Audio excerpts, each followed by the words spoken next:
네, 더불어민주당 이낙연 대표가 던진 이명박, 박근혜 두 전직 대통령의 사면론 후폭풍이 여전합니다. 민주당 내부에서도 의견이 분분한 가운데 국민의힘은 우롱당한 느낌이라면서 공세를 높이고 있는데요. 국회로 가보겠습니다. 이준음 기자. 네, 민주당 이낙연 대표는 오늘 추가 언급을 하지 않았지만 양양자 최고위원이 사면 같은 중대한 사안은 더더욱 국민 상식에서 바라봐야 한다며 공개적으로 반대 목소리를 냈습니다.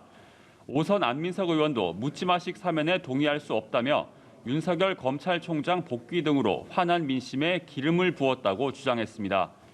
당 안팎에선 이 대표의 충정을 이해한다는 이야기도 나오고 있지만 의원들은 물론 당원들에 이르기까지 반대 목소리가 거센 상황입니다. 다만 앞서 반대 의견을 낸 우상호 의원은 이 대표가 대통령과 사면 취지 정도의 대화는 나눴을 것이라 분석하며 국가 지도자로서 갈등 분열에 대한 통찰이 있었을 거란 견해를 밝히기도 했습니다.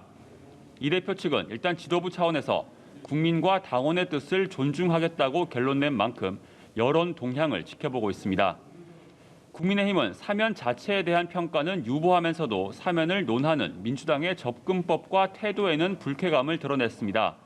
주호영 원내대표는 두 사람의 억울한 점이 있는 사건에서 사과와 반성을 요구하는 건 사면하지 않겠다는 것이라며 사면을 정략적으로 이용하거나 장난치지 말라고 꼬집었습니다.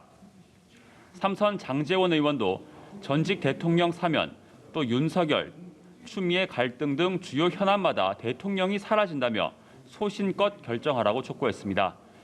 국민의당 안철수 대표도 사면은 국민 통합을 위한 것이어야지 선거 목적으로 하는 건 바람직하지 않다고 했고 정의당 김종철 대표는 두 전직 대통령 사면은 원세훈과 최순실 등 공범 역시 용서해야 하는 것이라며 입장을 거두라고 촉구했습니다.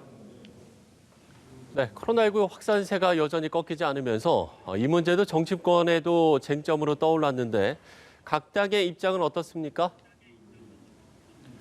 네, 특히 서울 동부구치소 확진자 발생에 대해 야당이 집중 공세를 펴고 있습니다.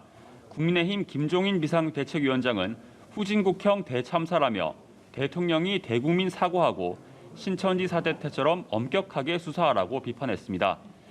정의당 역시 추미애 법무부 장관이 사태에 책임을 지고 민주당도 야당의 정치 공세 운운하는 대신 대책을 마련하라고 꼬집었습니다. 백신 수급에 대한 지적도 나왔습니다. 국민의힘 주호영 원내대표는 정부 무능에 다른 나라보다 백신 접종이 5달 이상 늦어져 50조 원 이상 손해가 예상된다고 주장하며 긴급 현안 질의를 거듭 요청했습니다. 이 코로나 사태와 관련해 민주당 이낙연 대표는 동부구치소 포함 곳곳에서 집단 감염이 이어지고 있어 새해 첫 주가 확산 기세를 꺾는 중대 기로라고 분석했습니다. 그러면서 다음 주부터 지급되는 3차 재난지원금 9조 3천억 원을 설 이전에 대부분 지급되게 할 것이라고 덧붙였습니다.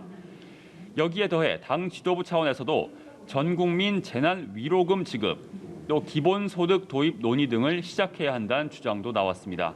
지금까지 국회에서 전해드렸습니다.